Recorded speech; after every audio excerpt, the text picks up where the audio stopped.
Selamat datang kembali lagi ke channel kami, Taman Kripto. Jadi hari ini kita mau membahas token-token di Cardano yang bukan DeFi ya. Token-token apa nih yang potensial, dan saya rasa token-token yang bukan DeFi ini harganya ada yang sudah besar marketnya ya, yang saya lihat menarik. Cuman di sini biar kalian ini tahu aja ya, ternyata ada token-token yang menarik juga di Cardano. Tetap kalian harus research dulu terlebih dahulu, karena kita nggak tahu apakah orang-orangnya ini sudah bagus, karena kan mereka masih buat ya, mereka ini belum membuktikan kredibilitas mereka juga, dan juga kadang-kadang ada orangnya nggak modok, jadi nggak kelihatan siapa yang buat seperti itu ya. Cuman saya ini hanya lihat white papernya dan juga baca-baca, token-token ini menarik ya. Mungkin saya masih belum semua token saya review, saya cek semua, cuman saya ini cek dari 50 top 50 dari token di Cardano ya. Beberapa ada yang menarik perhatian saya. Jujur saya masih belum punya, cuman saya ini hanya ingin memberikan informasi saja. Nah, pertama adalah Iagon ya, IAG namanya. Kalau ini kayaknya kalau kalian yang memang main di Cardano pasti tahu nih, IAG ini naik sangat gila-gilaan ya. Kalau kalian tahu, dia ini naik kayak 20x kayaknya, atau lebih kayaknya ini ya. Jadi naik gila ya, sampai dari 0,1 ini naik sampai 0,3 sempat all time high-nya, dan sekarang 0,25, hampir naik 25 kali ya guys. Tapi sudah naik nih tokennya. Cuma menurut saya masih menarik konsep dia, karena dia adalah cloud storage gitu, pertama di Cardano ya. Kalau kalian tahu di chain lain ada namanya Filecoin, ada juga yang Stores kalau nggak salah namanya, itu juga sistemnya sama ya, cloud storage ya. Nah, Iagon ini juga buat, dan ini jujur saya miss ya, karena naiknya gila sih ini, 10 kali sampai 20 kali ya. Ini tepat habis naik terus dia naik ini, dia dapat momen dia ya. Tapi memang produk dia ini sangat bagus, karena cloud storage itu sekarang kalau kalian lihat ya, itu digunakan di mana-mana, dan apalagi cloud storage yang bisa decentralized. Nah, ini menarik ya. Cuman beberapa perhatian yang harus kalian perhatikan adalah di Twitter tuh gila sih ini, kayak orang-orang ngomong IAG ini gila ya, mau harga berapapun mereka ngomong gila-gila seperti itu ya. Kalau saya tetap kalian harus riset dulu, hati-hati, dan juga kan harus melihat targetnya. Kalau kalian itu memang berniat untuk menjual ya, target dari IAG ini berapa, karena kita punya resiko masing-masing ya, seperti itu. Nah, yang kedua kita mau bahas mengenai namanya Yamfore. Nah, Yamfore ini tadi kan saya ngomong bukan token DeFi ya, tapi saya harus membahas ini, dia ini DeFi sebenarnya. Cuman yang menarik adalah ini ya, harganya dia udah naik lumayan banyak sih, kayak dari 0,04 nih kayaknya, 0,02 udah naik 10 kalian ya ini ya. Nah, cuman dia ini menarik ya, katanya dia ini nggak perlu likuidasi. Nah, ini aneh ya, untuk sebuah DeFi nggak likuidasi, ini aneh. Jadi ini kalian harus baca-baca dulu detailnya seperti apa. Saya sempat sudah ngobrol-ngobrol sama salah satu admin kali ya, atau siapa di Twitter tuh ya, tanya-tanya lah tentang Yamfore ini apa ya. Cukup menarik. Dia ini merasa in the long run, Cardano itu kan harganya naik terus karena dia sebuah aset ya. Karena maksudnya currency yang masih valuasinya masih rendah kan ya, menurut mereka. Nah, harganya pasti naik terus kan. Jadi di sini dia itu yang memberikan lending itu bukan kita, tapi platform. Dan platform itu dapat duit dari mana? Dari orang-orang yang mau lending ini harus bayar flat fee sekian persen ke platform dalam bentuk token Yamfore ini. Nah, yang menarik itu ya, orang-orang harus membayar dalam bentuk token Yamfore ini, namanya CBLP ini. Nah, itu yang menarik menurut saya, karena artinya dalam segi investasi, kalau tokennya itu semakin dipakai, ada utilitasnya, harga token itu biasanya mengikuti naik.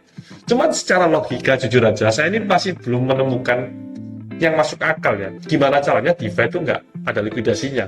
Karena memang kalau menurut dia nggak akan likuidasinya, kenapa? Karena in the long run kan Cardano juga akan naik harganya. Jadi kapanpun orang membuka posisi itu, pada akhirnya dalam waktu berapa tahun tuh harganya kan naik. Artinya orang tuh masih punya pikiran untuk menebus kembali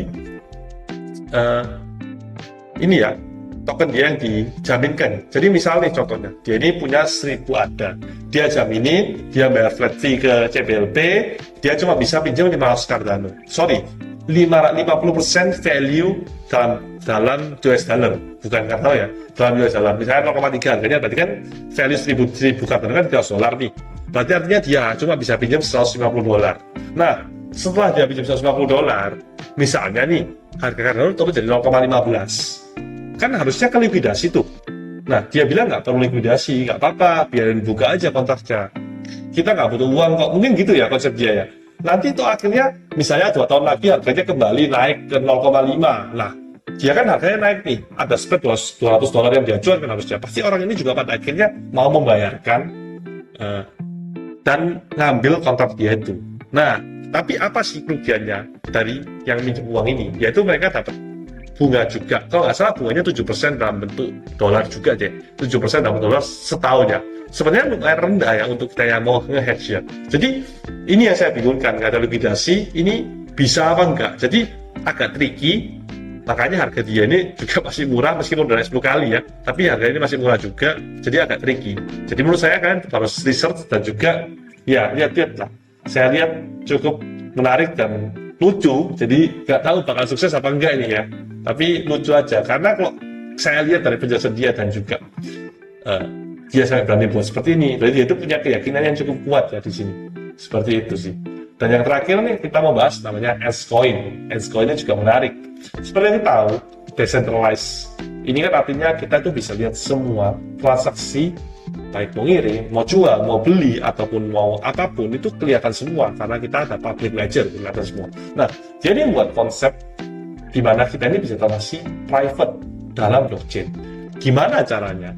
Yaitu ya ini ya, kita ini bisa mengirimkan ada, misalnya ini kita kirim 500 ada, nanti kita pecah, ada yang 100 ada yang 50 ada yang 200 ada, seperti itu ya kita pecah, nanti untuk ditukarkan menjadi NFT. Nah, maksudnya adalah Anscoin ini ya, jadi dia ngomong NFT, Anscoinnya dia ini NFT gitu ya. Nah, setelah itu setiap tokennya itu contains, ada kayak dienkripsi seperti redeem value yang kita tahu. Jadi artinya misalnya yang 100 ada itu kodenya ABC, itu kita yang tahu. Yang 50 ada ini kodenya B, kayak gitu kan. Nah, gimana caranya? Setelah kita minting seperti itu, kita ini nanti misalnya saya mau bayar nih ke si Felix yang 50 ada. Saya tinggal kasih kunci 50 ada, ini misalnya kuncinya BCD gitu kan. Saya kasih nanti kuncinya BCD ya. Nanti kamu tinggal masukkan aja BCD di dalam ledger Ncoin. Nah, setelah dia masukkan itu, dia itu langsung bisa withdraw 500 ada itu. Seperti itu konsepnya. Nah, cukup menarik ya. Dimana kita ini maunya decentralized, tapi dia ini malah membuat privasi koin. Nah, karena menarik ini juga, saya juga merasa ini satu project yang berpotensi ya. Karena pastilah kalau well gitu pinginnya ya pengen ketahuan lah ya transaksi mereka ya. Dengan adanya Anscoin ini mungkin bisa juga terjadi private transaksi lah, katanya seperti itu. Cuman kan yang membuat lucu adalah satu ya, adalah dia ini harus mint Ncoin ini ya. Nah, takutnya kalau dia gimana? Karena kan nggak mungkin Ncoin ini yang tadi untuk redeem itu di blockchain yang decentralized. Saya belum baca semua ya, mungkin saya bisa salah ini informasi ini. Cuman kalau saya baca sih dia bakal punya Ncoin ledger, artinya itu bakal di store mungkin centralized kali ya. Karena kalau decentralized artinya kita bakal tahu dong. Nah, seperti itu. Atau mungkin dia punya cara lain, decentralized bisa, tapi misalnya tokennya itu dinamainya lain. Jadi misalnya inskripsinya BCD tapi namanya ntar ZZ atau apapun gitu misalnya. Jadi orang tuh masih bingung atau namanya random. Nah, itu mungkin masih bisa ya. Cuman yang jelas konsep dia ini menarik dan juga bisa digunakan. Dan kalau kalian mau tahu nama tokennya itu ENS kalau nggak salah, sebentar saya cek dulu ya. ENCS, nah ini dia teman-teman. ENCS ini harganya 1,8, udah naik juga karena kan token-token Cardano naik gila-gilaan dari 0,3 ke 1,8. Nah ini menaiknya masih sekitar 10 kali juga ya, patternnya di 1,8 ya. Sudah 10 kali juga, marketnya 20 jutaan. Nah, ini ya, ini juga platformnya udah jadi. Yang tadi, yang Iagon ini kayaknya belum deh, saya belum bisa sign in juga. Yang Fore jelas, ini masih belum ya. Tapi ini udah jadi ya, kita bisa langsung. Oh sorry, ini masih testnet ya guys. Jadi masih testnet belum jadi, jadi kita ini bisa langsung minting dan ngirim seperti itu. Nah ini dia, seperti ini. Nah oke. Menarik ya. Jadi mana nih yang kira-kira menurut kalian 3 token ini yang paling bagus menurut kalian, bisa langsung aja komen. Nanti komen yang terbanyak deh, siapa yang paling banyak langsung aja saya beli deh.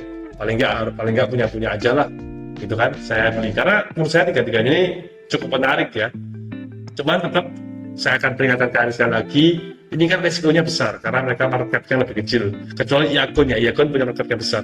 Kalian perlu research dulu, hati-hati juga.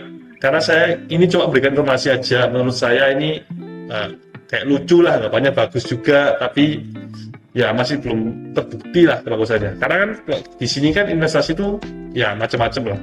Nah, oleh karena itu kalian tetap harus dior dulu, research dulu, cek dulu, jangan langsung auto buy atau apapun ya. Setelah itu, kalau sudah nyaman, kalian risk management, belinya juga jangan all in, belinya kayak ya beli berapa seperti itu. Dibagi-bagi aja, diversifikasi namanya. Nah, oke, untuk hari ini YouTube-nya sekian aja. Jangan lupa kalian itu bisa follow IG kita, subscribe YouTube kita. Kita juga punya Twitter, bisa langsung aja kalau kalian mau tanya-tanya, komen, ataupun DM aja. Nanti kita akan diskusi mengenai token-token yang menarik di Cardano apa nih. Atau bahkan ada token-token yang menarik di luar Cardano. Boleh nih, kita diskusi aja biar kita sama-sama tahu. Karena dalam dunia kripto, informasi itu sangat penting ya. Sekian dan terima kasih.